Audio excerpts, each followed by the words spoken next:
Thank you, Mr. Deputy Speaker. And it's a pleasure to follow the Right Honourable Member for North East Hertfordshire. And indeed, can I congratulate the Honourable Member for Broxbourne. When I was sitting here on the front bench earlier, I was listening increasingly intently to his speech. And as someone who grew up in that area, very familiar with so much of the geography and the landscape that was being described across Hertfordshire, and quite moved to actually want to speak on the basis of that. Because growing up in that area as a child, being very familiar with so many of those wonderful landscapes that he was describing so passionately and fondly.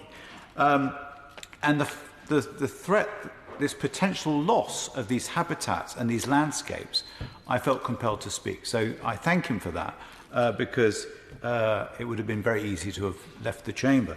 I will keep my comments brief on that basis. But it is interesting that so often we do talk about this environmental crisis, the climate emergency and in various other manifestations, but we rarely talk about the threat to our existence in terms of water shortage. And I think we're agreed that climate change, as we face it, does threaten us in so many forms.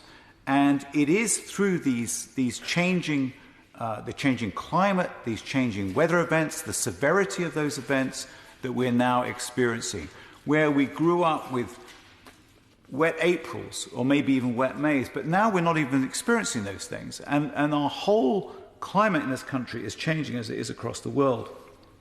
And we must think about how we address these challenges, whether it be in the need for these large reservoirs, as it has been described, or in fact that we must change our planning policy in terms of what housing we create, the sorts of estates, the new builds that we do, but also how we must insist on the attenuation of water, whether it be on industrial and business parks or whether it be in our housing as well. There is so much potential to capture water, to reuse that through grey water harvesting systems. It must be essential that all new houses are built with that. And I'm proud to say that 10 years ago, I actually did that. And it does make a dramatic difference to your water consumption. These are the sorts of things that we can do immediately. And as has been described, of course, we must build more capacity through reservoirs. I remember the Queen Mary Reservoir from my youth, but and driving around it. But it was there is such a need, and as has been described, but we can do that in addition by building the capacity on a very local basis with our new homes, and that will make a significant difference in terms of reducing the abstraction as has been described. So I say thank you again. I welcome the debate and congratulate him on it.